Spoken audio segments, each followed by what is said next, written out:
അല്ല അവളിപ്പോ റേറ്റ് ഒക്കെ കൂട്ടിട്ടോ.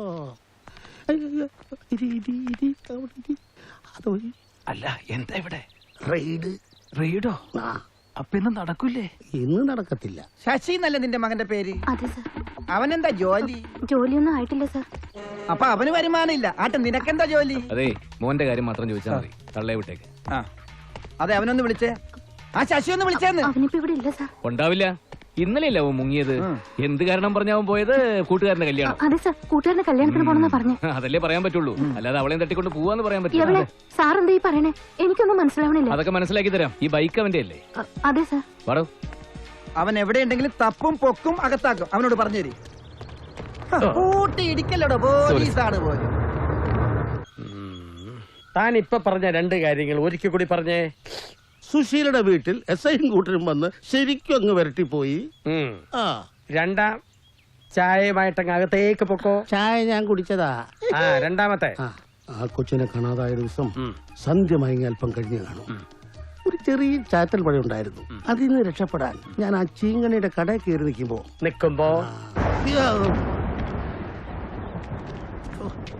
ഭയങ്കര ഇടി.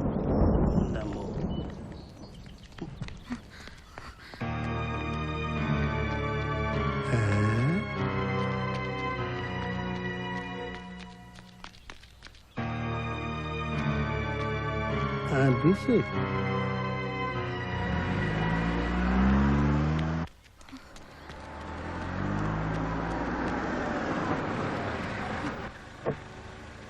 ഭദ്രേ കേറിക്കോ, ഞാൻ വീട്ടിൽ വിടാം. വേണ്ട വേണ്ട, ഞാൻ പൊയ്ക്കോളാം. എന്നാ ശരി. അത്രേ ഞാൻ കണ്ടു. സാറിനറിയാലോ പറമ്പത്ത് രാജുവിനെ. വേലിപ്പത്തലിന് തുണി ചുറ്റിയാൽ അതുപോലെ അമ്പിടൂല. പിന്നല്ലേ ആ പെൺകുട്ടി. അത്രയാ. എന്താ മോരുമായി നീ വീണ്ടും അകത്തേക്ക് പോ. ഇനി പാനീയങ്ങളുമായി വരരുത്, പോ. അത്രയുമല്ല, താൻ പിന്നെയും കണ്ടു. പിന്നെ എന്ത് കണ്ടു? വേറെ ഒന്നും കണ്ടില്ല സാർ. കണ്ടു. പറമ്പത്ത് രാജു നിർബന്ധിച്ച പെൺകുട്ടിയെ കാറിൽ വലിച്ചേറ്റി കൊണ്ടുപോകുന്നതും താൻ കണ്ടു. സത്യമായിട്ട് ഞാൻ കണ്ടില്ല സാർ. കണ്ടു കണ്ടു കണ്ടു. അവന്റെ പാർട്ടി സെക്രട്ടറിക്കും CMനും ഹോം മിനിസ്റ്റർക്കും DGPക്കുമെല്ലാം ഈ കാര്യങ്ങളൊക്കെ വെച്ച് ഒരു കത്തയക്കണം. പറഞ്ഞതൊക്കെ നേരിൽ കണ്ടതാണെന്നും ആ പെൺകുട്ടി ഇപ്പോൾ കാണാനില്ലെന്നും പറഞ്ഞ് ഒരു ഊമക്കത്ത്. ഊമക്കത്ത് നിൽക്കില്ല. സെക്ഷൻ 303, സെക്ഷൻ 407, സെക്ഷൻ 121 കയറി വന്നാലേ കാര്യം നിൽക്കൂ. അന്ന് ആനയുടെ കാര്യം പറഞ്ഞപ്പോഴും സാർ ഇതേ നമ്പർ തന്നെയാണല്ലോ പറഞ്ഞേ. ആ നമ്പർ നമ്പറോ? അത് 121 ഫോറസ്റ്റ് ആക്ട്, ഇത് 121 ഡൊമസ്റ്റിക് ആക്ട്. 64 സുപ്രീം കോർട്ട് അറിയോ? എനിക്ക് ഇല്ല. 21 ലാഹോർ ഇല്ല. ഹൈഡ് ആക്ട്, 123 അഗ്രിമെന്റ് ഇല്ല. Nuclear pact, PB available PB. എനിക്കൊന്നും അറിയില്ല സാർ. താൻ കൂടുതൽ അറിഞ്ഞാൽ ഞാൻ തന്നെ.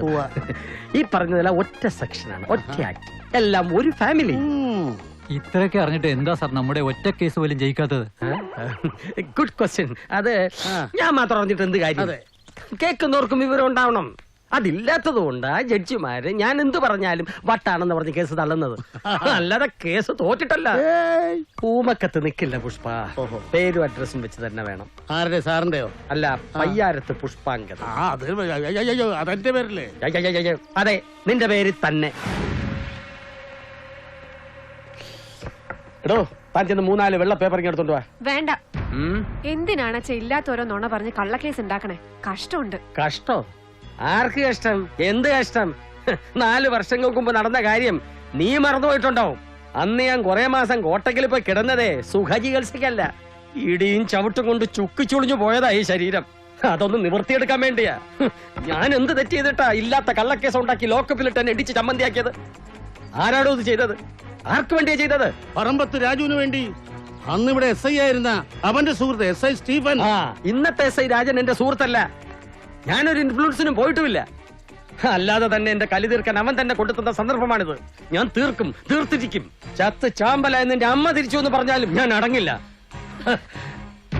നിക്ക്. ഞാൻ ഈ പറഞ്ഞതൊക്കെ നിനക്ക് ഇഷ്ടപ്പെട്ടില്ലെങ്കിൽ അങ്ങ് മറന്നേക്ക്. പക്ഷെ സ്വന്തം അച്ഛനെ ഒറ്റുകൊടുക്കരുത്.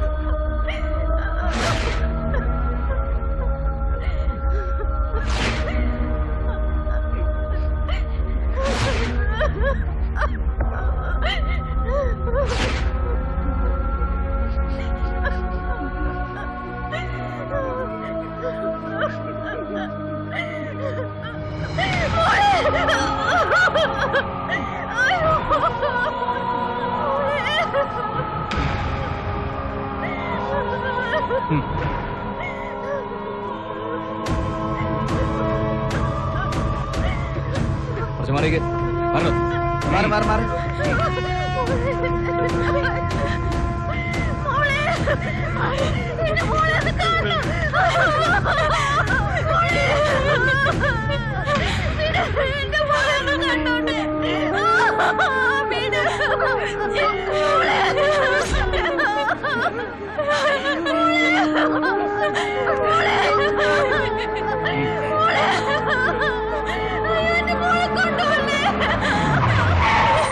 മാറിയേക്ക്.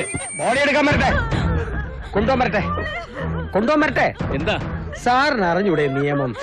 ലാ RDOയോ തതുല്യ തസ്തികയിലുള്ള ഉദ്യോഗസ്ഥരോ സംഭവ സ്ഥലത്ത് വന്ന് ഇൻക്വസ്റ്റ് നടത്തിയ ശേഷം മാത്രമേ ബോഡി പോസ്റ്റ്മോർട്ടത്തിന് കൊണ്ടുപോകാവൂ. ആ നിയമം തന്നെ ഇവിടെയും പാലിക്കണം. മനസ്സിലായില്ല. എന്താ അങ്ങനെ ഒരു നിയമം ഇല്ലേ? നിയമമൊന്നും താൻ എന്നെ പഠിപ്പിക്കണ്ട. 2-3 ദിവസം പഴക്കം ചെന്ന ബോഡിയെ എത്രയും പെട്ടെന്ന് പോസ്റ്റ്മോർട്ടം ചെയ്ത് ബന്ധുക്കൾക്ക് വിട്ടുകൊടുക്കുന്നതാണ് എന്റെ ഒരു മര്യാദ. അത് സാറിന്റെ മര്യാദ. ഞങ്ങളുടെ മര്യാദ നേരെ മറിച്ച. RDO വന്നിട്ട് മതി. ഇനിയല്ല, ഞങ്ങൾ നാട്ടുകാർക്ക് പല സംശയങ്ങളും ഉണ്ട്. നടന്നത് അപകട മരണമോ ആത്മഹത്യയാണെന്ന് നാട്ടുകാരിൽ പലരും വിശ്വസിക്കുന്നില്ല സാർ. നിങ്ങൾ ഒന്ന് വണ്ടി കയറുക. സാറ് ധൃതി പിടിക്കണ്ട. വിശദമായ ഇൻക്വസ്റ്റ് നടത്തിയ ശേഷം ബോഡി കൊണ്ടുപോയാൽ മതി. അതെ, വണ്ടി പോട്ടെ സാറേ. ഇപ്പൊ തന്നെ ബോഡി വല്ലാണ്ട് ചീഞ്ഞു. ഇനിയും പലതും ചെയ്യും ഇവിടെ. RDO വന്നിട്ടേ ബോഡി കൊണ്ടുപോകാൻ ഒക്കൂ. ഇത് പറയാൻ താനാണോ വണ്ടി എടുത്താ? അങ്ങനെ വണ്ടി വിടാൻ ഒക്കില്ല. കുറെ നാളായി തുടങ്ങിയിട്ട് ചവിട്ടി കേട്ടി തന്നെ വിടണോ വേണ്ടതൊക്കെ ഞങ്ങൾ നോക്കിക്കോളാം. കള്ള വക്കീല് ഇനിയും ചട്ടം പഠിപ്പിക്കാൻ വന്നു. പ്രശ്നം ഉണ്ടാക്കരുത്, പ്രശ്നം ഉണ്ടാക്കരുത്. ആർക്കറിയാം എന്ത് ചെയ്യണമെന്ന്? മാറിക്കാം. എനിക്കറിയാം എന്ത് ചെയ്യണമെന്ന്. ജോലിക്കിടയ്ക്ക് തടസ്സം നിന്നുണ്ടല്ലോ. കേട്ടോ